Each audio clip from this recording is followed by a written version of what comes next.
ಮನೆಯಲ್ಲಿರುವಂತಹ ಕೆಲವೊಂದು ಸಾಮಗ್ರಿಗಳಿಂದ ಬಹಳ ಸರಳವಾಗಿ ಮಾಡುವ 4 ಬಗೆಯ ಸಿಹಿ ರೆಸಿಪಿಗಳನ್ನು ಈ ವಿಡಿಯೋದಲ್ಲಿ ನೀವು ನೋಡ್ಬೋದು. ಅಂಗಡಿಗಳಿಂದ ತರುವಂತಹ ಅವಶ್ಯಕತೆ ಇಲ್ಲ. ಸ್ವೀಟ್ ಮಾಡೋದಕ್ಕೆ ಬರಲ್ಲ, ಕಷ್ಟ ಅನ್ನೋರು ಕೂಡ ತುಂಬಾನೇ ಸುಲಭವಾಗಿ ಈ ಸಿಹಿಗಳನ್ನು ಮಾಡ್ಕೊಳ್ಬೋದು. ಈ ಆರೋಗ್ಯಕರವಾದಂತಹ ಸಿಹಿ ಮಕ್ಕಳಿಂದ ದೊಡ್ಡವರವರೆಗೆ ಇಷ್ಟವಾಗುತ್ತೆ. ಬನ್ನಿ ಈ ಸಿಹಿಯನ್ನು ಹೇಗೆ ಮಾಡ್ಕೊಳ್ಳೋದು ಅಂತ ನೋಡೋಣ. ಹಲೋ ಫ್ರೆಂಡ್ಸ್, ನಮಸ್ತೆ. ಶ್ರೀ ಮ್ಯಾಜಿಕ್ ಕಿಚನ್ಗೆ ಸುಸ್ವಾಗತ. ಈಗ ನಾನೊಂದು ಮಿಕ್ಸಿ ಜಾರ್ಗೆ ಅರ್ಧ ಕಪ್ ಆಗೋಷ್ಟು ಸಕ್ಕರೆಯನ್ನು ಹಾಕ್ಕೊಂಡಿದ್ದೀನಿ. ಇದರ ಜೊತೆಗೆ ನಾನು ಒಂದು 3 ಏಲಕ್ಕಿಯನ್ನು ಹಾಕ್ಕೊಳ್ತಾ ಇದ್ದೀನಿ. ಸಿಪ್ಪೆ ಕೂಡ ಹಾಕ್ಕೊಂಡಿದ್ದೀನಿ. ಹಾಗೆ ಅರ್ಧ ಕಪ್ ಆಗೋಷ್ಟು ಡೆಸಿಕೇಟೆಡ್ ಕೋಕೋನಟ್ ಪೌಡ್ರನ್ನ ಸೇರಿಸ್ಕೊಂಡಿದ್ದೀನಿ. ಹಾಗೆ ಸ್ವಲ್ಪ ಡ್ರೈ ಫ್ರೂಟ್ಸನ್ನು ಹಾಕ್ಕೊಂಡಿದ್ದೀನಿ. ನಾನಿಲ್ಲಿ ಗೋಡಂಬಿ ಹಾಗೆ ಬಾದಾಮಿಯನ್ನು ಹಾಕ್ಕೊಂಡಿದ್ದೀನಿ. ಬೇರೆ ಡ್ರೈ ಫ್ರೂಟ್ಸ್ ಎಲ್ಲ ಬೇಕಾದರೂ ಹಾಕ್ಕೊಳ್ಬೋದು. ಇದನ್ನು ಚೆನ್ನಾಗಿ ಪೌಡ್ರ್ ಮಾಡ್ಕೊಳ್ಬೇಕು. ಆದಷ್ಟು ನಯವಾಗಿ ಇದನ್ನು ರೆಡಿ ಮಾಡಿಕೊಂಡ್ರೆ ತುಂಬ ಚೆನ್ನಾಗಿ ಬರುತ್ತೆ. ಇದನ್ನು ಈಗ ನಾನು ಒಂದು ಪಾತ್ರೆಗೆ ಹಾಕ್ಕೊಳ್ತಾ ಇದ್ದೀನಿ. ನೀವು ಬೇಕಾದರೆ ಇದನ್ನು ಒಂದ್ಸಲ ಜರಡಿ ಹಿಡ್ಕೊಂಡು ಕೂಡ ಹಾಕ್ಕೊಳ್ಬೋದು. ಈ ಮಿಶ್ರಣನ ನಾನು ಸೈಡಲ್ಲಿ ಇಟ್ಟಿರ್ತೀನಿ. ನಾನಿಲ್ಲಿ ಮಾರಿಗೋಲ್ಡ್ ಬಿಸ್ಕಿಟನ್ನು ತೊಗೊಂಡಿದ್ದೀನಿ. ಯಾವುದೇ ಬ್ರ್ಯಾಂಡ್ನ ಬಿಸ್ಕಿಟನ್ನು ತೊಗೊಳ್ಬೋದು. ನಾನಿಲ್ಲಿ ಮಾರಿಗೋಲ್ಡ್ ಬಿಸ್ಕಿಟನ್ನು ತೊಗೊಳ್ತಾ ಇದ್ದೀನಿ. ನಾನಿಲ್ಲಿ ಒಂದು ಪ್ಯಾಕೆಟ್ ಮಾತ್ರ ಉಪಯೋಗಿಸ್ಕೊಳ್ತಾ ಇರೋದು. ಜಾಸ್ತಿ ಪ್ರಮಾಣದಲ್ಲಿ ಮಾಡ್ಕೊಳ್ತೀರಾದರೆ ಇನ್ನೊಂದು ಪ್ಯಾಕೆಟನ್ನು ಉಪಯೋಗಿಸ್ಕೊಳ್ಬೋದು. ಆದರೆ ಕ್ರೀಮ್ ಬಿಸ್ಕಿಟೆಲ್ಲ ಉಪಯೋಗಿಸ್ಕೊಳ್ಬೇಡಿ. ಈ ರೀತಿ ಪ್ಲೈನ್ ಆಗಿರೋ ಬಿಸ್ಕಿಟನ್ನು ಉಪಯೋಗಿಸ್ಕೊಳ್ಳಿ. ಈ ಬಿಸ್ಕಿಟನ್ನು ನಾನೀಗ ಒಂದು ಮಿಕ್ಸಿ ಜಾರ್ಗೆ ಹಾಕ್ಕೊಳ್ತಾ ಇದ್ದೀನಿ. ಇದನ್ನು ಕೂಡ ಹಾಗೆ ಚೆನ್ನಾಗಿ ಪೌಡ್ರ್ ಮಾಡ್ಕೊಳ್ಬೇಕು. ಆದಷ್ಟು ನಯವಾಗಿ ಈ ಬಿಸ್ಕಿಟನ್ನು ಪೌಡ್ರ್ ಮಾಡಿಕೊಂಡ್ರೆ ರೆಸಿಪಿ ಕೂಡ ತುಂಬ ಚೆನ್ನಾಗಿ ಬರುತ್ತೆ. ಕಾಣಿಸ್ತಿರ್ಬೋದು, ಬಿಸ್ಕಿಟ್ ಪೌಡ್ರ್ ಕೂಡ ಇದೀಗ ರೆಡಿಯಾಗಿದೆ. ಈ ಬಿಸ್ಕಿಟ್ ಪೌಡ್ರನ್ನು ನಾನೀಗ ಜರಡಿ ಹಿಡ್ಕೊಳ್ತಾ ಇದ್ದೀನಿ. ಮೊದಲಿಗೆ ರೆಡಿ ಮಾಡ್ಕೊಂಡಿದ್ದೀನಲ್ಲ, ಅದೇ ಮಿಶ್ರಣಕ್ಕೆ ಡೈರೆಕ್ಟಾಗಿ ಇದನ್ನು ಜರಡಿ ಹಿಡ್ಕೊಳ್ತಾ ಇದ್ದೀನಿ.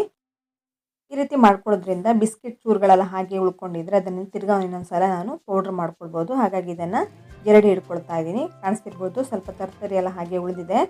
ಇದನ್ನು ನಾನು ಉಪಯೋಗಿಸ್ತಾ ಇಲ್ಲ. ಇದಕ್ಕೀಗ ನಾನು ಮಿಲ್ಕ್ ಪೌಡ್ರನ್ನ ಸೇರಿಸ್ಕೊಳ್ತಾ ಇದ್ದೀನಿ. ಒಂದು 4 ಟೇಬಲ್ ಸ್ಪೂನ್ ಆಗೋಷ್ಟು ಮಿಲ್ಕ್ ಪೌಡ್ರನ್ನ ಹಾಕ್ಕೊಳ್ತಾ ಇದ್ದೀನಿ. ಮಿಲ್ಕ್ ಪೌಡ್ರನ್ನ ಹಾಕ್ಕೊಳ್ಳೋದ್ರಿಂದ ಟೇಸ್ಟ್ ಕೂಡ ತುಂಬ ಚೆನ್ನಾಗಿ ಬರುತ್ತೆ. ಸ್ವೀಟ್ ಅಂಗಡಿಯಲ್ಲೆಲ್ಲ ಯಾವ ರೀತಿ ಸ್ವೀಟ್ ಸಿಗುತ್ತೆ ಅದೇ ಟೇಸ್ಟಲ್ಲಿ ಈ ಸ್ವೀಟ್ ಕೂಡ ರೆಡಿ ಆಗುತ್ತೆ. ಹಾಗಾಗಿ ನಾನು ಒಂದು 4 ಟೇಬಲ್ ಸ್ಪೂನು ಮಿಲ್ಕ್ ಪೌಡ್ರನ್ನ ಸೇರಿಸ್ಕೊಂಡಿರೋದು. ಮಿಲ್ಕ್ ಪೌಡ್ರನ್ನ ಹಾಕಿ ಚೆನ್ನಾಗಿ ಮಿಕ್ಸ್ ಮಾಡ್ಕೊಳ್ಳಿ. ಈ ರೀತಿ ಮಿಕ್ಸ್ ಮಾಡ್ಕೊಂಡ ನಂತರ ಇದಕ್ಕೀಗ ನಾನು ಫುಡ್ ಕಲರನ್ನು ಹಾಕ್ಕೊಳ್ತಾ ಇದ್ದೀನಿ. ಇದು ಆಪ್ಷನಲ್ಲು, ಬೇಕಾದರೆ ಹಾಕ್ಕೊಳ್ಳಿ, ಒಳ್ಳೆ ಕಲರ್ ಬರುತ್ತೆ ಅಂತ ನಾನೊಂದು ಚಿಟಿಕೆ ಆಗೋಷ್ಟು ಫುಡ್ ಕಲರನ್ನು ಸೇರಿಸ್ಕೊಂಡಿದ್ದೀನಿ. ರೆಡ್ ಕಲರನ್ನು ಇದಕ್ಕೆ ಹಾಕ್ಕೊಂಡಿರೋದು ನಾನಿಲ್ಲಿ. ಈ ರೀತಿ ಚೆನ್ನಾಗಿ ಒಂದ್ಸಲ ಮಿಕ್ಸ್ ಮಾಡ್ಕೊಳ್ಳಿ. ಫುಡ್ ಕಲರನ್ನು ಹಾಕಿದ ನಂತರ ಇದಕ್ಕೀಗ ನಾನು ಬೈಂಡಿಂಗೋಸ್ಕರ ಗಟ್ಟಿ ಹಾಲನ್ನು ಸೇರಿಸ್ಕೊಳ್ತಾ ಇದ್ದೀನಿ. ಸ್ವಲ್ಪ ಕೆನೆ ಎಲ್ಲ ಇದೆ ಅದರಲ್ಲಿ. ಬರೀ ಕೆನೆ ಇದ್ದರೆ ಅದನ್ನು ಕೂಡ ಹಾಕ್ಕೊಳ್ಬೋದು, ಅಥವಾ ಸ್ವಲ್ಪ ಗಟ್ಟಿ ಹಾಲಿದ್ದರೆ ಹಾಕ್ಕೊಳ್ಳಿ. ಇದೀಗ ನಾನು 4 ರಿಂದ 5 ಟೇಬಲ್ ಸ್ಪೂನ್ ಅಷ್ಟು ಉಪಯೋಗಿಸ್ಕೊಳ್ತಾ ಇದ್ದೀನಿ ಹಾಲನ್ನು, ಗಟ್ಟಿ ಹಾಲನ್ನು. ಹಾಕಿಬಿಟ್ಟು ಈ ರೀತಿ ಚೆನ್ನಾಗಿ ಕೈಯಲ್ಲಿ ಮಿಕ್ಸ್ ಮಾಡ್ಕೊಳ್ಳಿ. ಚೆನ್ನಾಗಿ ಬೈಂಡಿಂಗ್ ಆಗಬೇಕು ಇದು, ಅದಕ್ಕೋಸ್ಕರ ನಾನು ಸ್ವಲ್ಪ ಹಾಲನ್ನು ಹಾಕ್ಕೊಳ್ತಾ ಮಿಕ್ಸ್ ಮಾಡ್ಕೊಳ್ತಾ ಇದ್ದೀನಿ. ಅಗತ್ಯ ಇದ್ದರೆ ಮಾತ್ರ ಹಾಲನ್ನು ಸೇರಿಸ್ಕೊಳ್ಳಿ. ತುಂಬ ಹಾಲನ್ನು ಹಾಕ್ಕೊಂಡ್ರೆ ತುಂಬ ನೀರಾಗುತ್ತೆ, ಮಿಶ್ರಣ ಅನ್ನೋದು ಚೆನ್ನಾಗಿ ಬರಲ್ಲ. ಹಾಲನ್ನು ಜಾಸ್ತಿ ಹಾಕ್ಕೊಂಡ್ರೆ ಸ್ವೀಟ್ನ ಟೆಕ್ಸ್ಚರ್ ಕೂಡ ಅಷ್ಟು ಪರ್ಫೆಕ್ಟಾಗಿ ಬರಲ್ಲ. ಹಾಗಾಗಿ ಸ್ವಲ್ಪ ಹಾಲನ್ನು ಹಾಕ್ಕೊಳ್ತಾ ಈ ರೀತಿ ಮಿಕ್ಸ್ ಮಾಡ್ಕೊಳ್ಳಿ. ನೋಡಿ, ಫುಡ್ ಕಲರ್ನ ಹಾಕ್ಕೊಂಡಿರೋದ್ರಿಂದ ರೆಡ್ಡಾಗಿ ಬಂದಿದೆ ಸ್ವೀಟ್ ಕಲರ್ ಕೂಡ. ಇದೀಗ ನಾನು ಚೆನ್ನಾಗಿ ಬೈಂಡ್ ಮಾಡ್ಕೊಂಡಿದ್ದೀನಿ. ಇದನ್ನೀಗ ಚೆನ್ನಾಗಿ ಕಲಿಸ್ಕೊಳ್ಬೇಕಾಗತ್ತೆ. ನೀವು ಬೇಕಾದರೆ ಡ್ರೈ ಫ್ರೂಟ್ಸನ್ನು ಕೂಡ ಹಾಕ್ಕೊಳ್ಬೋದು. ನಾನು ಇಲ್ಲಿ ಚಿಕ್ಕದಾಗಿ ಗೋಡಂಬಿಯನ್ನು ಕಟ್ ಮಾಡಿಬಿಟ್ಟು ಹಾಕ್ಕೊಂಡಿದ್ದೀನಿ. ತುಂಬ ಚೆನ್ನಾಗಿರುತ್ತೆ, ಹಾಗಾಗಿ ಗೋಡಂಬಿಯನ್ನು ಹಾಕ್ಕೊಳ್ತಾ ಇದ್ದೀನಿ. ಇದನ್ನು ಕೂಡ ಹಾಕ್ಬಿಟ್ಟು ಚೆನ್ನಾಗಿ ಮಿಕ್ಸ್ ಮಾಡ್ಕೊಳ್ತಾ ಈ ರೀತಿ ಒಂದು ಮುದ್ದೆ ರೀತಿ ಮಾಡ್ಕೊಳ್ಬೇಕು. ಹಾಲನ್ನು ಜಾಸ್ತಿ ಹಾಕಿಬಿಟ್ರೆ ತುಂಬ ನೀರಾಗಿಬಿಡುತ್ತೆ, ಹಾಗಾಗಿ ಹದ ಸಿಕ್ಕಲ್ಲ.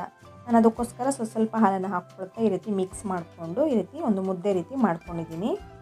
ರೆಡಿ ಮಾಡ್ಕೊಂಡಿರುವಂತಹ ಈ ಮಿಶ್ರಣದಿಂದ ನೀವು ಸ್ವೀಟ್ಗೆ ಯಾವುದೇ ರೀತಿಯ ಶೇಪನ್ನು ಕೊಡ್ಬೋದು. ನಾನಿಲ್ಲಿ ಕಾಣಿಸ್ತಿರ್ಬೋದು, ಒಂದು ಬರ್ಫಿ ರೀತಿಯ ಶೇಪನ್ನು ಕೊಡ್ತಾ ಇದ್ದೀನಿ. ಆದರೆ ಈ ರೀತಿ ಸೆಟ್ ಮಾಡ್ಕೊಳ್ತಾ ಇದ್ದೀನಿ. ನೋಡಿ, ಮಿಶ್ರಣವನ್ನು ಈ ರೀತಿ ರೋಲ್ ಮಾಡ್ಕೊಳ್ತಾ ಇದ್ದೀನಿ. ಉದ್ದನೆ ಹಾಕಿ ಕೈಯೆಲ್ಲ ಈ ರೀತಿ ಚೆನ್ನಾಗಿ ಸೆಟ್ ಮಾಡ್ಕೊಳ್ತಾ ಇದ್ದೀನಿ. ಇದು ಕೂಡ ತುಂಬ ಚೆನ್ನಾಗಿ ಕಾಣಿಸುತ್ತೆ. ಯಾವಾಗಲೂ ಬರ್ಫಿ ರೀತಿ ನಾನು ಸೆಟ್ ಮಾಡ್ತಾ ಇದ್ದೆ, ಆದರೆ ಈ ಸಲ ಈ ರೀತಿ ರೋಲ್ ಮಾಡಿಕೊಂಡು ಇದನ್ನು ಸೆಟ್ ಮಾಡ್ಕೊಳ್ತಾ ಇದ್ದೀನಿ. ನೀವು ಬೇಕಾದರೆ ಲಡ್ಡು ರೀತಿ ರೆಡಿ ಮಾಡ್ಕೊಳ್ಬೋದು, ಅಥವಾ ಪೇಡ ರೀತಿನೂ ಸೆಟ್ ಮಾಡ್ಕೊಳ್ಬೋದು. ನೋಡಿ, ಈ ರೀತಿ ಸ್ಕ್ವೇರ್ ರೀತಿ ಮಾಡ್ಕೊಳ್ತಾ ಇದ್ದೀನಿ ರೋಲ್ ಮಾಡಿಕೊಂಡು. ಈ ರೀತಿ ರೋಲ್ ಮಾಡ್ಕೊಂಡ ನಂತರ ಇದನ್ನು ನಾನು ಸ್ವಲ್ಪ ಹೊತ್ತು ಸೆಟ್ ಮಾಡ್ಕೊಳ್ಳೋದಕ್ಕೆ ಇಡಬೇಕಾಗತ್ತೆ. ಕಾಣಿಸ್ತಿರ್ಬೋದು, ಇದನ್ನು ಈಗ ನಾನು ಸೆಟ್ ಮಾಡ್ಕೊಳ್ಳೋದಕ್ಕೆ ಫಾಯಿಲ್ ಪೇಪರನ್ನು ಉಪಯೋಗಿಸ್ಕೊಳ್ತಾ ಇದ್ದೀನಿ. ನಿಮ್ಮ ಹತ್ರ ಬಟರ್ ಪೇಪರ್ ಇದ್ದರೆ ಅದನ್ನು ಕೂಡ ಉಪಯೋಗಿಸ್ಕೊಳ್ಬೋದು. ನೋಡಿ, ಇದೀಗ ಫಾಯಿಲ್ ಪೇಪರನ್ನು ತೊಗೊಂಡು ಇದರ ಒಳಗಡೆ ಇಟ್ಬಿಟ್ಟು ನಾನು ಇದನ್ನು ಕವರ್ ಮಾಡ್ಕೊಳ್ತಾ ಇದ್ದೀನಿ.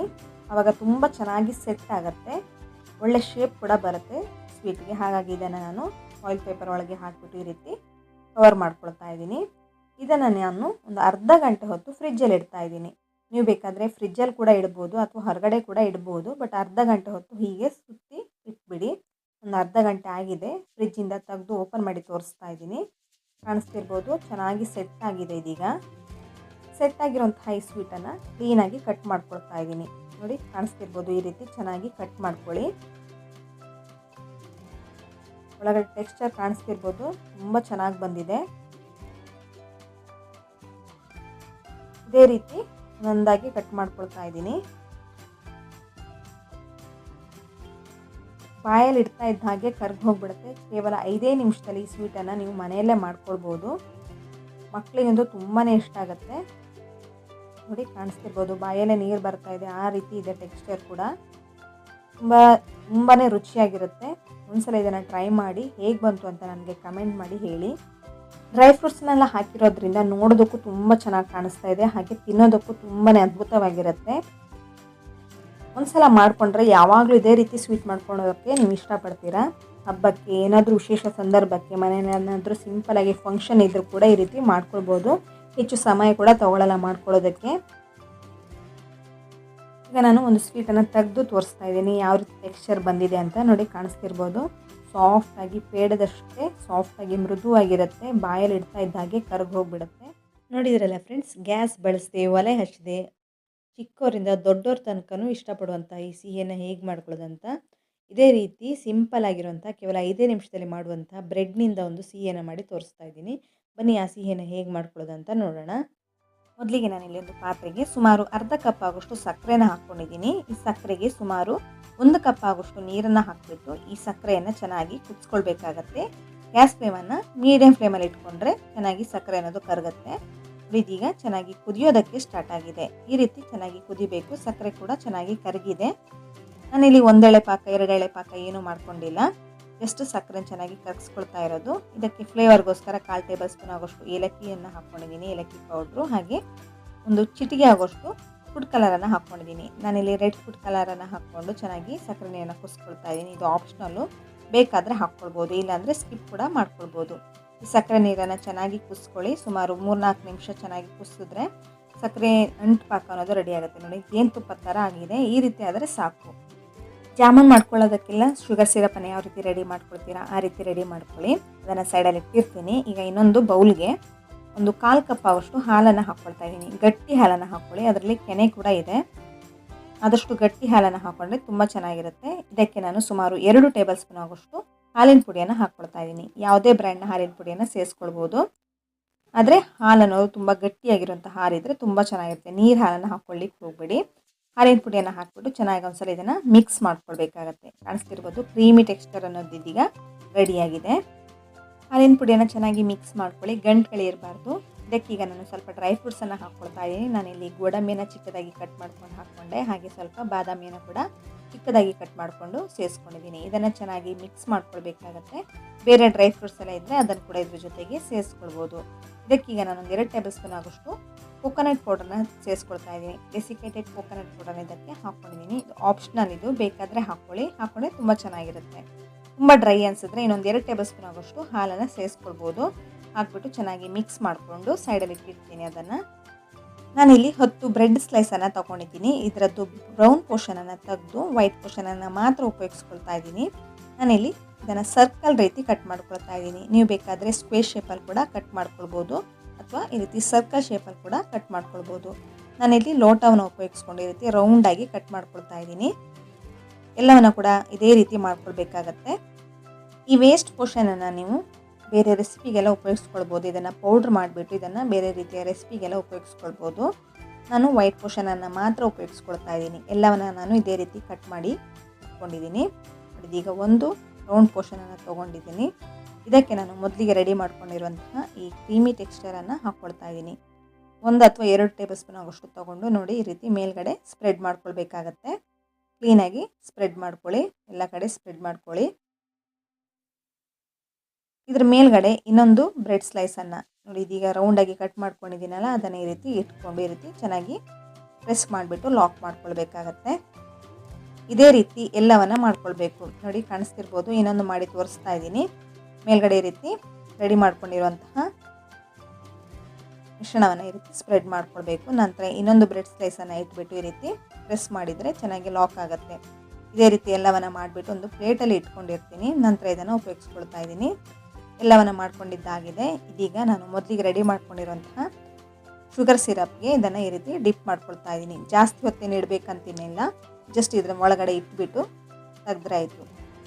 ಜಾಸ್ತಿ ಹೊತ್ತೆಲ್ಲ ಇಟ್ಬಿಟ್ರೆ ತುಂಬ ಸಾಫ್ಟಾಗಿ ಬಿಡುತ್ತೆ, ಹಾಗಾಗಿ ಜಾಸ್ತಿ ಹೊತ್ತೇನು ಇಡಬೇಕಂತ ಇಲ್ಲ. ಜಸ್ಟ್ ತೆಗೆದು ಈ ರೀತಿ ಡೆಸಿಕೇಟೆಡ್ ಕೋಕೋನಟ್ ಪೌಡ್ರ್ ಮೇಲ್ಗಡೆ ಈ ರೀತಿ ಸ್ಪ್ರೆಡ್ ಮಾಡ್ಕೊಳ್ಳಿ. ಇದ್ರ ಮೇಲ್ಗಡೆ ಎಲ್ಲ ಚೆನ್ನಾಗಿ ಸ್ಪ್ರೆಡ್ ಮಾಡ್ಕೊಳ್ಳಿ. ಇನ್ನೊಂದು ಮಾಡಿ ತೋರಿಸ್ತಾ ಇದ್ದೀನಿ ನೋಡಿ. ಶುಗರ್ ಸಿರಪ್ಗೆ ಈ ರೀತಿ ಇದನ್ನು ಡಿಪ್ ಮಾಡ್ಕೊಳ್ಬೇಕು ಬ್ರೆಡ್ಡನ್ನು. ನಂತರ ತೆಗೆದುಬಿಟ್ಟು ಕೂಡಲೇ ಡೆಸಿಕೇಟೆಡ್ ಕೋಕೋನಟ್ ಪೌಡ್ರನ್ನು ಒಂದು ಪ್ಲೇಟಲ್ಲಿ ಹಾಕ್ಕೊಂಡಿದ್ದೀನಿ. ಅದರ ಮೇಲ್ಗಡೆ ಈ ರೀತಿ ಚೆನ್ನಾಗಿ ಹಾಕ್ಕೊಳ್ಬೇಕು ನೋಡಿ. ಇದ್ರ ಮೇಲ್ಗಡೆ ಎಲ್ಲ ಚೆನ್ನಾಗಿ ಸ್ಪ್ರೆಡ್ ಮಾಡ್ಕೊಳ್ಳಿ.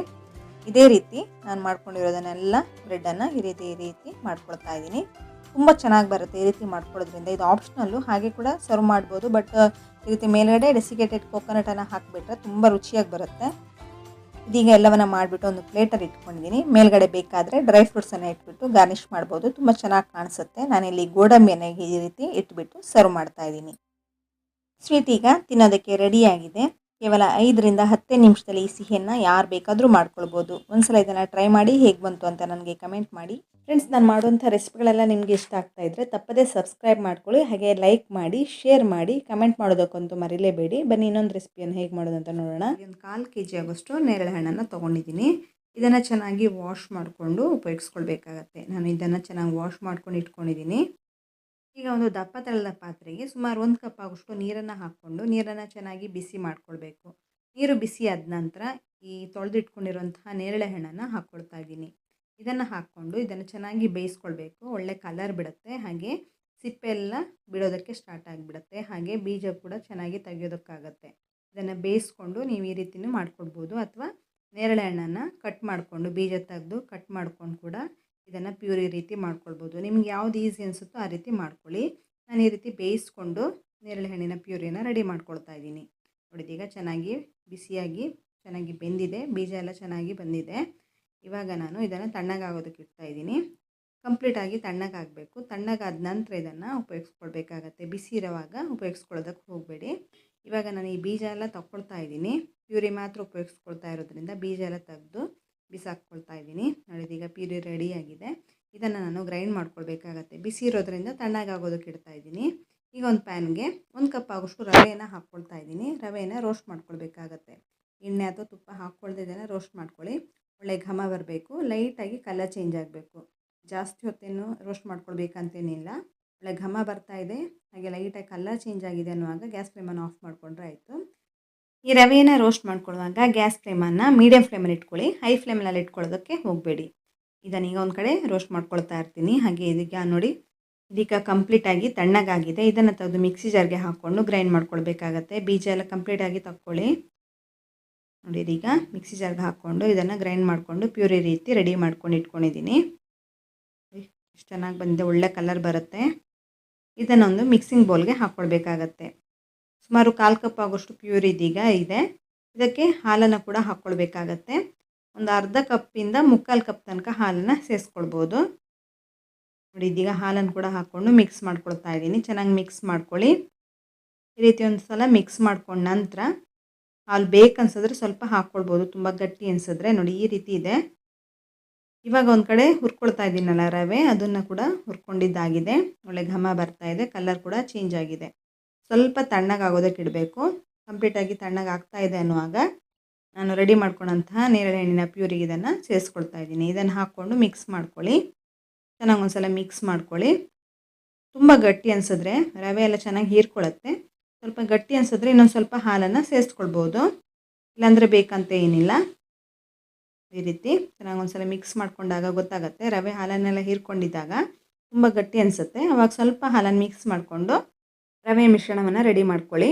ಇವಾಗ ನಾನೊಂದು ಪಾತ್ರೆಗೆ ಸುಮಾರು 1 ಕಪ್ ಆಗೋಷ್ಟು ಬೆಲ್ಲವನ್ನು ಹಾಕ್ಕೊಳ್ತಾ ಇದ್ದೀನಿ. ಸಕ್ಕರೆನ ಬಳಸದೆ ಈ ಸಿಹಿಯನ್ನು ಮಾಡ್ಕೊಳ್ತಾ ಇದ್ದೀನಿ. ಇದಕ್ಕೆ ಒಂದು 1/4 ಕಪ್ ಆಗೋಷ್ಟು ನೀರನ್ನು ಹಾಕ್ಕೊಳ್ಬೇಕಾಗತ್ತೆ. ಜಾಸ್ತಿ ನೀರನ್ನು ಹಾಕ್ಕೊಳ್ಬೇಕಂತ ಏನಿಲ್ಲ. ಪಾಕ ಏನು ಮಾಡ್ಕೊಳ್ತಾ ಇಲ್ಲ, ಇದನ್ನು ಜಸ್ಟ್ ಕರಗಿಸ್ಕೊಳ್ಳೋದು ಬೆಲ್ಲವನ್ನು. ಹಾಗಾಗಿ ಸ್ವಲ್ಪ ನೀರನ್ನು ಸೇರಿಸ್ಕೊಂಡ್ರೆ ಆಯಿತು. 1/4 ಕಪ್ ನೀರನ್ನು ಸೇರಿಸ್ಕೊಂಡು ಚೆನ್ನಾಗಿ ಬೆಲ್ಲವನ್ನು ಕರಗಿಸ್ಕೊಳ್ಳಿ. ನೋಡಿದೀಗ ಬೆಲ್ಲ ಚೆನ್ನಾಗಿ ಕರಗಿದೆ, ಕುದಿ ಬರ್ತಾ ಇದೆ. ಈ ರೀತಿ ಕುದೀತಾ ಇದ್ದರೆ ಆಯಿತು, ಬೆಲ್ಲ ಚೆನ್ನಾಗಿ ಕರಗಿದೆ ಅಂತ. ಗ್ಯಾಸ್ ಫ್ಲೇಮನ್ನು ಆಫ್ ಮಾಡ್ಕೊಳ್ಳಿ. ಇವಾಗ ನಾನು ಸೈಡಲ್ಲಿ ಇಟ್ಟಿರ್ತೀನಿ ಈ ಬೆಲ್ಲದ ನೀರನ್ನು. ಈಗ ಒಂದು ಪ್ಯಾನ್ಗೆ 1 ಅಥವಾ 2 ಟೇಬಲ್ ಸ್ಪೂನ್ ತುಪ್ಪ ಹಾಕ್ಕೊಂಡು ತುಪ್ಪವನ್ನು ಬಿಸಿ ಮಾಡ್ಕೊಳ್ತಾ ಇದ್ದೀನಿ. ನೀವು ಬೇರೆ ಡ್ರೈ ಫ್ರೂಟ್ಸ್ ಎಲ್ಲ ಹಾಕ್ಕೊಂಡು ಮಾಡ್ಕೊಳ್ತೀರಾದರೆ ಈ ಹಂತದಲ್ಲಿ ಡ್ರೈ ಫ್ರೂಟ್ಸ್ನೆಲ್ಲ ಚೆನ್ನಾಗಿ ಹುರ್ಕೊಳ್ಬೋದು ಈ ತುಪ್ಪದಲ್ಲೇ. ನಂತರ ನಾನು ರೆಡಿ ಮಾಡ್ಕೊಂಡಂತಹ ರವೆ ಮಿಶ್ರಣವನ್ನು ಹಾಕ್ಕೊಳ್ಬೋದು. ನಾನಿಲ್ಲಿ ರವೆ ಮಿಶ್ರಣ ಡೈರೆಕ್ಟಾಗಿ ಹಾಕ್ಕೊಳ್ತಾ ಇದ್ದೀನಿ. ಡ್ರೈ ಫ್ರೂಟ್ಸನ್ನು ಏನು ಹಾಕ್ಕೊಳ್ತಾ ಇಲ್ಲ, ಹುರ್ಕೊಂಡು ಹಾಕ್ಕೊಳ್ತಾ ಇಲ್ಲ. ನೋಡಿ ಈಗ ರವೆ ಮಿಶ್ರಣವನ್ನು ಹಾಕ್ಕೊಂಡಿದ್ದೀನಿ. ಕಂಪ್ಲೀಟಾಗಿ ಗಟ್ಟಿಯಾಗಿದೆ, ಹಾಲನ್ನೆಲ್ಲ ಹೀರ್ಕೊಂಡಿದೆ. ಈ ರೀತಿ ಇದನ್ನು ಹಾಕ್ಕೊಂಡು ಇದಕ್ಕೆ ನಾನು ಬೆಲ್ಲದ ನೀರನ್ನು ಸೋಯಿಸ್ಕೊಂಡು ಹಾಕ್ಕೊಳ್ತಾ ಇದ್ದೀನಿ. ಒಂದ್ಸಲ ಮಿಕ್ಸ್ ಮಾಡ್ಕೊಳ್ಳಿ ತುಪ್ಪ ಜೊತೆಗೆ. ನಂತರ ನಾನು ಬೆಲ್ಲದ ನೀರನ್ನು ಸೋಯಿಸ್ಕೊಂಡು ಹಾಕ್ಕೊಳ್ತಾ ಇದ್ದೀನಿ. ನೋಡಿ ಇದೀಗ ಬೆಲ್ಲದ ನೀರನ್ನು ರೆಡಿ ಮಾಡ್ಕೊಂಡಿದ್ದೀನಲ್ಲ, ಅದನ್ನು ಹಾಕ್ಕೊಂಡು ಇದನ್ನು ಇದ್ರ ಜೊತೆಗೆ ಮಿಕ್ಸ್ ಮಾಡ್ಕೊಳ್ತಾ ಇದ್ದೀನಿ. ಕಸಕಡ್ಡಿ ಎಲ್ಲ ಇದ್ದರೆ ಫಿಲ್ಟ್ರಾಗಿ ಬರುತ್ತೆ, ಕಸಕಡ್ಡಿ ಎಲ್ಲ ಇರುತ್ತೆ ಬೆಲ್ಲದಲ್ಲಿ. ಹಾಗಾಗಿ ನಾನು ಬೆಲ್ಲದ ನೀರನ್ನು ರೆಡಿ ಮಾಡಿಕೊಂಡು ಸೋಯಿಸ್ಕೊಂಡು ಹಾಕ್ಕೊಂಡಿದ್ದೀನಿ. ಇದನ್ನು ಮಿಕ್ಸ್ ಮಾಡ್ಕೊಳ್ಬೇಕಾಗತ್ತೆ. ನೋಡಿ ಬೆಲ್ಲದ ನೀರು ಹಾಗೆ ರವೆ ಮಿಶ್ರಣ ಜೊತೆ ಚೆನ್ನಾಗಿ ಬೆರೆಯುತ್ತೆ. ಇದೀಗ ಚೆನ್ನಾಗಿ ಮಿಕ್ಸ್ ಆಗಿದೆ. ಇದನ್ನೀಗ ಗಟ್ಟಿ ಮಾಡ್ಕೊಳ್ಬೇಕಾಗತ್ತೆ. ಈ ರೆಸಿಪಿ ಮಾಡ್ಕೊಳ್ಳೋದಕ್ಕೆ ಒಂದು 10 ನಿಮಿಷ ಸಾಕು, ಜಾಸ್ತಿ ಸಮಯ ಕೂಡ ತೊಗೊಳ್ಳಲ್ಲ. ನೋಡಿ ಇದೀಗ ಕೂಡಲೇ ಗಟ್ಟಿಯಾಗಿದೆ. ಗ್ಯಾಸ್ ಫ್ಲೇಮನ್ನು ಮಾತ್ರ ಮೀಡಿಯಮ್ ಫ್ಲೇಮಲ್ಲೇ ಇಟ್ಕೊಳ್ಳಿ. ತುಪ್ಪ ಬೇಕನ್ಸಿದ್ರೆ ಹಾಕ್ಕೊಳ್ಬೋದು. ನೀವು ಬೇರೆ ಡ್ರೈ ಫ್ರೂಟ್ಸ್ ಎಲ್ಲ ಹಾಕ್ಕೊಳ್ಳೋದಿದ್ರೆ ಈ ಹಂತದಲ್ಲೂ ಹಾಕ್ಕೊಳ್ಬೋದು. ಹುರ್ಕೊಂಡು ಕೂಡ ಹಾಕ್ಕೊಳ್ಬೋದು ತುಪ್ಪದಲ್ಲಿ, ಹಾಗೇನೂ ಹಾಕ್ಕೊಳ್ಬೋದು. ನಾನಿಲ್ಲಿ ಸ್ವಲ್ಪ ಡ್ರೈ ಫ್ರೂಟ್ಸ್ನೆಲ್ಲ ಹಾಕ್ಕೊಂಡಿದ್ದೀನಿ. ಈಗ ರೆಡಿ ಮಾಡ್ಕೊಂಡಂಥ ಮಿಶ್ರಣವನ್ನು ಸೈಡಲ್ಲಿ ಇಟ್ಟು ಒಂದು ಟಿನ್ ತೊಗೊಂಡಿದ್ದೀನಿ, ಕೇಕ್ ಟಿನ್ನನ್ನು ತೊಗೊಂಡಿದ್ದೀನಿ. ನೀವು ಬಟ್ಲಿಗೆ ಕೂಡ ಹಾಕ್ಕೊಳ್ಬೋದು. ಅದಕ್ಕೆ ಸ್ವಲ್ಪ ತುಪ್ಪವನ್ನು ಸವರ್ಕೊಂಡು ಹಾಕ್ಕೊಳ್ಬೋದು, ಅಥವಾ ಈ ರೀತಿ ಕೇಕ್ ಟಿನ್ ಇದೆ ಅದನ್ನು ಕೂಡ ಉಪಯೋಗಿಸ್ಕೊಳ್ಬೋದು. ಈಗ ಇದಕ್ಕೂ ಕೂಡ ಸ್ವಲ್ಪ ಡ್ರೈ ಫ್ರೂಟ್ಸ್ನೆಲ್ಲ ಹಾಕ್ಕೊಂಡಿದ್ದೀನಿ. ನಾನಿಲ್ಲಿ ಪಿಸ್ತಾವನ್ನು ಹಾಕ್ಕೊಳ್ತಾ ಇದ್ದೀನಿ. ಹಾಗೆ ರೆಡಿ ಮಾಡ್ಕೊಂಡಂತಹ ಮಿಶ್ರಣವನ್ನು ಈಗ ಹಾಕ್ಕೊಳ್ತಾ ಇದ್ದೀನಿ. ನೋಡಿದೀಗ ಪರ್ಫೆಕ್ಟಾಗಿ ರೆಡಿಯಾಗಿದೆ ಮಿಶ್ರಣ. ಇದನ್ನು ನೀವು ಹಾಗೇನೂ ಕೂಡ ತಿನ್ಬೋದು, ಅಥವಾ ಸೆಟ್ ಮಾಡ್ಕೊಂಡು ತಿಂತೀರಾದರೆ ಈ ರೀತಿ ಬರ್ಫಿ ರೀತಿ ಸೆಟ್ ಮಾಡ್ಕೊಂಡು ಕೂಡ ತಿನ್ಬೋದು. ನೋಡಿದೀಗ ಬಿಸಿಯಾಗಿರುವಂಥ ಮಿಶ್ರಣವನ್ನು ಇದಕ್ಕೆ ಹಾಕ್ಕೊಂಡು ಸೆಟ್ ಮಾಡ್ಕೊಳ್ತಾ ಇದ್ದೀನಿ. ಚೆನ್ನಾಗಿ ಇದನ್ನು ಸೆಟ್ ಮಾಡ್ಕೊಳ್ಳಿ, ಲೆವೆಲ್ ಮಾಡ್ಕೊಳ್ಬೇಕಾಗತ್ತೆ. ಒಂದು ಅರ್ಧ ಗಂಟೆ ಹೊತ್ತು ಇದನ್ನು ತಣ್ಣಗಾಗೋದಕ್ಕಿಟ್ಟರೆ ನೀಟಾಗಿ ಸೆಟ್ ಆಗುತ್ತೆ. ನಂತರ ಇದನ್ನು ತಗೊಂಡ್ರೆ ಆಯಿತು. ನೋಡಿದೀಗ ಒಂದು ಸ್ವಲ್ಪ ಹೊತ್ತಾಗಿದೆ, ಚೆನ್ನಾಗಿ ತಣ್ಣಗಾಗಿದೆ. ಇದನ್ನು ಉಲ್ಟಾ ಹಾಕ್ಕೊಂಡು ತಗೊಳ್ತಾ ಇದ್ದೀನಿ. ನೀವು ಇದನ್ನು ಯಾವ ಶೇಪಲ್ಲಿ ಬೇಕಾದರೂ ಕಟ್ ಮಾಡಿ ತಿನ್ಬೋದು. ತುಂಬಾ ರುಚಿಯಾಗಿರುತ್ತೆ. ಈ ಸಿಹಿ ಅಂತೂ ತುಂಬಾ ಚೆನ್ನಾಗಿರುತ್ತೆ. ನೇರಳೆ ಹಣ್ಣಿನ ಫ್ಲೇವರ್ ಅಂತೂ ತುಂಬಾ ಚೆನ್ನಾಗಿರುತ್ತೆ, ಅದ್ಭುತವಾಗಿರುತ್ತೆ. ಒಂದ್ಸಲ ಇದನ್ನು ಟ್ರೈ ಮಾಡಿ ನೋಡಿ. ನೇರಳೆ ಹಣ್ಣು ಮನೇಲಿದ್ದಾಗ ನಿಮಗೆ ತಿಂದಿದ್ದು ನೇರಳೆ ಹಣ್ಣನ್ನ ಹಾಗೆ ತಿಂದು ಬೇಜಾರಾದಾಗ ಈ ರೀತಿ ಒಂದ್ಸಲ ಮಾಡಿ ನೋಡಿ. ನೋಡಿ ಇದನ್ನು ಈಗ ಕಟ್ ಮಾಡಿ ತೋರಿಸ್ತಾ ಇದ್ದೀನಿ. ಯಾವ ಶೇಪಲ್ಲಿ ಬೇಕಾದರೂ ಕಟ್ ಮಾಡ್ಕೊಳ್ಬೋದು. ನಾನಿಲ್ಲಿ ಸ್ಕ್ವೇರ್ ಶೇಪಲ್ಲಿ ಇದನ್ನು ಕಟ್ ಮಾಡಿ ಸರ್ವ್ ಮಾಡ್ತಾ ಇದ್ದೀನಿ. ನೇರಳೆ ಹಣ್ಣನ್ನು ಬಳಸ್ಕೊಂಡು ಮಾಡುವಂಥ ಈ ಅದ್ಭುತವಾದ ಸಿಹಿಯನ್ನು ಹೇಗಂತ ನೋಡಿದ್ರಲ್ಲ. ಈ ರೆಸಿಪಿ ನಿಮಗೆ ಇಷ್ಟವಾದಲ್ಲಿ ತಪ್ಪದೆ ಮನೆಯಲ್ಲಿ ಟ್ರೈ ಮಾಡಿ ನೋಡಿ. ಹಾಗೆ ಹೇಗೆ ಬಂತು ಅಂತ ಕಮೆಂಟ್ ಸೆಕ್ಷನಲ್ಲಿ ಕಮೆಂಟ್ ಮಾಡಿ. ನಾನು ಇನ್ನೊಂದು ರೆಸಿಪಿಯನ್ನು ಹೇಗೆ ಮಾಡೋದಂತ ತೋರಿಸ್ತಾ ಇದ್ದೀನಿ. ಈ ರೆಸಿಪಿಯನ್ನು ಮಾಡ್ಕೊಳ್ಳೋದಕ್ಕೆ ನಾನಿಲ್ಲಿ ಒಂದು ಹಸಿ ತೆಂಗಿನಕಾಯಿನ ತೊಗೊಳ್ತಾ ಇದ್ದೀನಿ. ಇದನ್ನು ನಾನು ಕಟ್ ಮಾಡಿ ತೊಗೊಳ್ತಾ ಇದ್ದೀನಿ. ಚಾಕುವಿನ ಸಹಾಯದಿಂದ ಇದನ್ನು ಕಟ್ ಮಾಡಿ ಉಪಯೋಗಿಸ್ಕೊಳ್ತಾ ಇದ್ದೀನಿ. ಇದರದ್ದು ಬ್ರೌನ್ ಪೋರ್ಷನನ್ನು ತಗೊಳ್ಬೇಕಾಗತ್ತೆ. ನಿಮಗೆ ಟೈಮ್ ಇಲ್ದಿದ್ರೆ ಡೈರೆಕ್ಟಾಗಿಯೇ ಉಪಯೋಗಿಸ್ಕೊಳ್ಬೋದು. ಬ್ರೌನ್ ಪೋರ್ಷನನ್ನು ಕೂಡ ಹುರಿದು ಉಪಯೋಗಿಸ್ಕೊಳ್ಬೋದು. ಇಲ್ಲ ನಿಮಗೆ ಬ್ರೌನ್ ಪೋರ್ಷನ್ ಬೇಡ ಅನಿಸಿದ್ರೆ ಈ ರೀತಿ ಕಟ್ ಮಾಡಿಬಿಟ್ಟು ಬ್ರೌನ್ ಪೋರ್ಷನನ್ನು ನೀಟಾಗಿ ತಕ್ಕೊಂಡು ಇದನ್ನು ಚಿಕ್ಕ ಚಿಕ್ಕ ಪೀಸ್ಗಳನ್ನಾಗಿ ಮಾಡ್ಕೊಳ್ಬೋದು. ಅಥವಾ ನೀವು ಇದನ್ನು ಹುರಿದು ನಂತರ ಮಿಕ್ಸಿ ಜಾರ್ಗೆ ಹಾಕ್ಕೊಂಡು ಪೌಡ್ರ್ ಮಾಡ್ಕೊಳ್ಬೋದು. ನಾನಿಲ್ಲಿ ಇದನ್ನು ಈಗ ನೋಡಿ ಈ ರೀತಿ ಬ್ರೌನ್ ಪೋರ್ಷನನ್ನು ಚಾಕುವಿನ ಸಹಾಯದಿಂದ ತಗೊಳ್ತಾ ಇದ್ದೀನಿ. ಕ್ಲೀನಾಗಿ ತಗೊಳ್ಳಿ, ತುಂಬ ಚೆನ್ನಾಗಿ ಕಾಣಿಸುತ್ತೆ ಸಿಹಿ ಕೂಡ. ಹಾಗಾಗಿ ನಾನು ಬ್ರೌನ್ ಪೋರ್ಷನನ್ನು ತಗೊಳ್ತಾ ಇದ್ದೀನಿ. ನಿಮಗೆ ಟೈಮ್ ಇಲ್ದಿದ್ರೆ ಡೈರೆಕ್ಟಾಗಿಯೇ ಉಪಯೋಗಿಸ್ಕೊಂಡು ಈ ಸಿಹಿಯನ್ನು ಮಾಡ್ಕೊಳ್ಬೋದು. ಈ ರೀತಿ ಬ್ರೌನ್ ಪೋರ್ಷನೆಲ್ಲ ತೆಗೆದ ನಂತರ ಚಿಕ್ಕ ಚಿಕ್ಕ ಪೀಸ್ಗಳನ್ನಾಗಿ ಮಾಡಿಬಿಟ್ಟು ಮಿಕ್ಸಿ ಜಾರ್ಗೆ ಹಾಕ್ಕೊಳ್ತಾ ಇದ್ದೀನಿ. ಇದನ್ನು ನಾನು ಪೌಡ್ರ್ ಮಾಡ್ಕೊಳ್ತಾ ಇದ್ದೀನಿ. ನಿಮಗೆ ಮನೆಯಲ್ಲೇ ಕೋಕೋನಟ್ ಪೌಡ್ರ್ ಮಾಡ್ಕೊಳ್ಳೋದಕ್ಕೆ ಟೈಮ್ ಇಲ್ಲದೆ ಇದ್ದರೆ ಅಂಗಡಿಯಲ್ಲೆಲ್ಲ ಸಿಗುತ್ತೆ, ಡೆಸಿಕೇಟೆಡ್ ಕೋಕೋನಟ್ ಪೌಡ್ರ್ ಅಂತ. ಕೋಕೋನಟ್ ಪೌಡ್ರದು ರೆಡಿಮೇಡ್ ಸಿಗುತ್ತೆ, ಅದನ್ನು ಕೂಡ ಉಪಯೋಗಿಸ್ಕೊಂಡು ತುಂಬ ಕ್ವಿಕ್ಕಾಗಿ ಇನ್ನೂ ಫಾಸ್ಟಾಗಿಯೇ ಮಾಡ್ಕೊಳ್ಬೋದು. ನಾನೀಗ ಕಟ್ ಮಾಡ್ಕೊಂಡಿರುವಂಥ ಈ ಹಸಿ ತೆಂಗಿನಕಾಯಿನ ಮಿಕ್ಸಿ ಜಾರ್ಗೆ ಹಾಕ್ಕೊಂಡು ಪೌಡ್ರ್ ಮಾಡ್ಕೊಂಡಿದ್ದೀನಿ. ನೋಡಿದೀಗ ಇದೀಗ ರೆಡಿಯಾಗಿದೆ. ಈ ಪೌಡ್ರಲ್ಲಿ ಸ್ವಲ್ಪ ತೇವಾಂಶ ಇರೋದ್ರಿಂದ ಇದನ್ನು ನಾವು ಸ್ವಲ್ಪ ಡ್ರೈ ರೋಸ್ಟ್ ಮಾಡ್ಕೊಳ್ಬೇಕಾಗತ್ತೆ. ಇದನ್ನು ಸೈಡಲ್ಲಿ ಇಟ್ಟಿರ್ತೀನಿ, ಅದನ್ನು ಡ್ರೈ ರೋಸ್ಟ್ ಮಾಡ್ಕೊಳ್ಳೋಣ. ಹಾಗೆ ನಾನೀಗ ರೆಸಿಪಿ ಮಾಡ್ಕೊಳ್ಳೋದಕ್ಕೆ ಒಂದು ಮಾವಿನ ಹಣ್ಣನ್ನು ತೊಗೊಳ್ತಾ ಇದ್ದೀನಿ. 1 ಅಥವಾ 2 ಮಾವಿನ ಹಣ್ಣನ್ನು ಉಪಯೋಗಿಸ್ಕೊಂಡು ಮಾಡ್ಕೊಳ್ಬೋದು. ತುಂಬ ದೊಡ್ಡ ಗಾತ್ರದ ಮಾವಿನ ಹಣ್ಣಾದರೆ 2 ತೊಗೊಳ್ಳೋದು ಬೇಡ, 1 ತೊಗೊಂಡ್ರೆ ಸಾಕು. ಚಿಕ್ಕ ಚಿಕ್ಕ ಮಾವಿನ ಹಣ್ಣಾದರೆ 2 ತೊಗೊಂಡು ಮಾಡ್ಕೊಳ್ಳಿ. 1 ಹಸಿ ತೆಂಗಿನಕಾಯಿಗೆ ಇದರದ್ದು ಸಿಪ್ಪೆ ಎಲ್ಲ ತೊಗೊಳ್ಬೇಕಾಗತ್ತೆ, ಸಿಪ್ಪೆ ಉಪಯೋಗಿಸ್ಕೊಳ್ಳೋದು ಬೇಕಾಗಿಲ್ಲ. ನೋಡಿದೀಗ ಸಿಪ್ಪೆನ ತಗೊಳ್ತಾ ಇದ್ದೀನಿ. ಸಿಪ್ಪೆ ತೊಗೊಂಡ ನಂತರ ಒಳಗಡೆಯ ಪಲ್ಪನ್ನು ಕ್ಲೀನಾಗಿ ಕಟ್ ಮಾಡ್ಕೊಳ್ಳಿ. ನಾನಿಲ್ಲಿ ಮಲ್ಲಿಕ ತೊಗೊಂಡಿರೋದು ಮಾವಿನ ಹಣ್ಣು, ಯಾವುದೇ ಮಾವಿನ ಹಣ್ಣನ್ನು ಉಪಯೋಗಿಸ್ಕೊಳ್ಬೋದು. ಇದು ತುಂಬ ಸ್ವೀಟಾಗಿರುತ್ತೆ. ಇದನ್ನು ಚಿಕ್ಕ ಚಿಕ್ಕದಾಗಿ ಕಟ್ ಮಾಡಿಕೊಂಡು ರೆಡಿ ಮಾಡ್ಕೊಳ್ತಾ ಇದ್ದೀನಿ ನಾನು.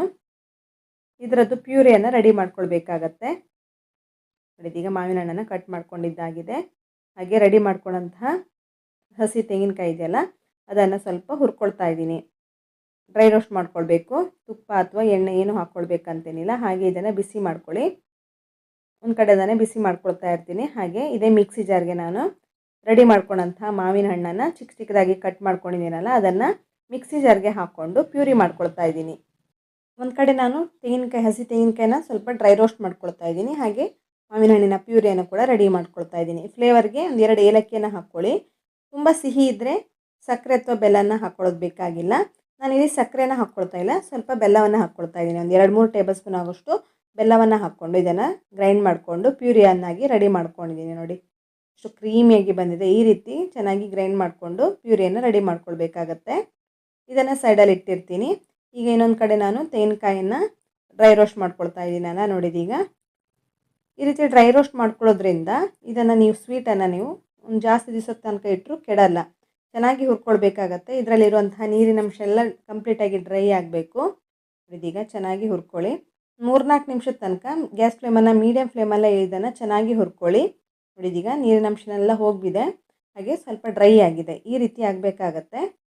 ನೋಡಿ ಕಾಣಿಸ್ತಿರ್ಬೋದು.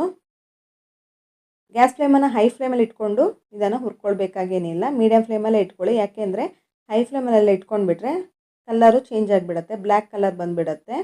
ಹಾಗಾಗಿ ನಾನು ಮೀಡಿಯಮ್ ಫ್ಲೇಮಲ್ಲೇ ಇದನ್ನು ಚೆನ್ನಾಗಿ ಹುರ್ಕೊಂಡಿದ್ದೀನಿ. ನೋಡಿ ಎಷ್ಟು ಉದ್ರುದ್ರಾಗಿ ಬಂದಿದೆ. ಈ ರೀತಿ ಚೆನ್ನಾಗಿ ಹುರ್ಕೊಂಡು ನಂತರ ರೆಡಿ ಮಾಡ್ಕೊಂಡಂತಹ ಮಾವಿನ ಹಣ್ಣಿನ ಪ್ಯೂರಿಯನ್ನು ಇದಕ್ಕೆ ಹಾಕ್ಕೊಳ್ತಾ ಇದ್ದೀನಿ. ನೋಡಿ ಈ ರೀತಿ ಹಾಕ್ಕೊಂಡು ಮಿಕ್ಸ್ ಮಾಡ್ಕೊಳ್ಬೇಕಾಗತ್ತೆ. ಇದಕ್ಕೆ ನೀವು ಸಕ್ಕರೆ ಅಥವಾ ಬೆಲ್ಲವನ್ನು ಕೂಡ ಬಳಸ್ಕೊಳ್ಬೇಕಂತೇನಿಲ್ಲ. ಸಿಹಿ ಕಮ್ಮಿ ಅನಿಸಿದ್ರೆ ಮಾತ್ರ ಸಕ್ಕರೆ ಅಥವಾ ಬೆಲ್ಲವನ್ನು ಹಾಕ್ಕೊಳ್ಳಿ.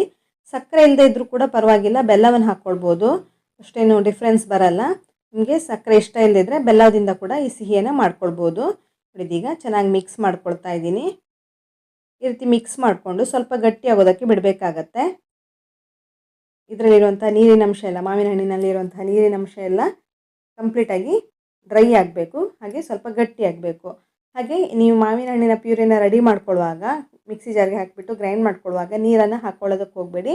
ಹಾಗೆ ಅದನ್ನು ಗ್ರೈಂಡ್ ಮಾಡಿಕೊಂಡು ಪ್ಯೂರಿಯನ್ನಾಗಿ ಮಾಡ್ಕೊಳ್ಬೇಕಾಗತ್ತೆ. ಇದೀಗ ಸ್ವಲ್ಪ ನೀರಿನ ಅಂಶ ಎಲ್ಲ ಹೋಗಿದೆ, ಸ್ವಲ್ಪ ಗಟ್ಟಿ ಆಗೋದಕ್ಕೆ ಸ್ಟಾರ್ಟ್ ಆಗಿದೆ. ಊಟ ಇದು ಗಟ್ಟಿಯಾಗಿಬಿಡುತ್ತೆ. ಗ್ಯಾಸ್ ಫ್ಲೇಮನ್ನು ಮೀಡಿಯಮ್ ಫ್ಲೇಮಲ್ಲೇ ಇಟ್ಕೊಳ್ಳಿ, ಹೈ ಫ್ಲೇಮಲ್ಲಿ ಇಟ್ಕೊಳ್ಬೇಕಂತ ಏನಿಲ್ಲ. ನಿಮಗೆ ಸಕ್ಕರೆ ಹಾಗೆ ಬೆಲ್ಲವನ್ನು ಹಾಕ್ಕೊಳ್ಳೋದಕ್ಕೆ ಇಷ್ಟ ಇಲ್ಲದಿದ್ದರೂ 2 ಸಾಮಗ್ರಿ ಸಾಕು. ಮಾವಿನ ಹಣ್ಣು ಹಾಗೆ ಹಸಿ ತೆಂಗಿನಕಾಯಲ್ಲೇ ಇದನ್ನು ರೆಡಿ ಮಾಡ್ಕೊಳ್ಬೋದು. ನಿಮಗೆ ಬೇಕನ್ಸಿದ್ರೆ, ತುಂಬ ಸಿಹಿ ಬೇಕನ್ಸಿದ್ರೆ ಸಕ್ಕರೆ ಅಥವಾ ಬೆಲ್ಲವನ್ನು ಸೇರಿಸ್ಕೊಳ್ಳಿ. ಹಾಗೆ ನಾನಿಲ್ಲಿ 1 ಪ್ಯಾಕ್ ಆಗೋಷ್ಟು ಮಿಲ್ಕ್ ಪೌಡ್ರನ್ನು ಸೇರಿಸ್ಕೊಂಡಿದ್ದೀನಿ. ಯಾವುದೇ ಬ್ರ್ಯಾಂಡ್ನ ಮಿಲ್ಕ್ ಪೌಡ್ರನ್ನ ಇಲ್ಲಿ ಸೇರಿಸ್ಕೊಳ್ಬೋದು, ಇಂಥದ್ದೇ ಬ್ರ್ಯಾಂಡ್ ಬೇಕಂತ ಏನಿಲ್ಲ. ಈ ರೀತಿ ಮಿಲ್ಕ್ ಪೌಡ್ರನ್ನ ಸೇರಿಸ್ಕೊಂಡು ಮಿಕ್ಸ್ ಮಾಡ್ಕೊಳ್ಳಿ ಚೆನ್ನಾಗಿ. ಇದೀಗ ಚೆನ್ನಾಗಿ ಮಿಕ್ಸ್ ಆಗಿದೆ. ಈ ಮಿಲ್ಕ್ ಪೌಡ್ರ್ ಕೂಡ ಹಾಗೆ ಆಪ್ಷನಲ್ಲು, ಬೇಕನ್ಸಿದ್ರೆ ಮಾತ್ರ ಹಾಕ್ಕೊಳ್ಳಿ. ಮಿಲ್ಕ್ ಪೌಡ್ರನ್ನ ಸೇರಿಸೋದ್ರಿಂದ ಸಿಹಿ ಟೇಸ್ಟ್ ತುಂಬ ಚೆನ್ನಾಗಿ ಬರುತ್ತೆ. ಸ್ವೀಟ್ ಅಂಗಡಿಯಲ್ಲಿ ಸಿಗುವಷ್ಟೇ ರುಚಿಯಾಗಿ ಬರುತ್ತೆ ಈ ಸಿಹಿ. ಹಾಗಾಗಿ ನಾನಿಲ್ಲಿ ಸೇರಿಸ್ಕೊಂಡಿದ್ದೀನಿ. ನಿಮಗೆ ಬೇಕನ್ಸಿದ್ರೆ ಮಾತ್ರ ಹಾಕ್ಕೊಳ್ಳಿ, ಇಲ್ಲಾಂದರೆ ಸ್ಕಿಪ್ ಕೂಡ ಮಾಡ್ಕೊಳ್ಬೋದು.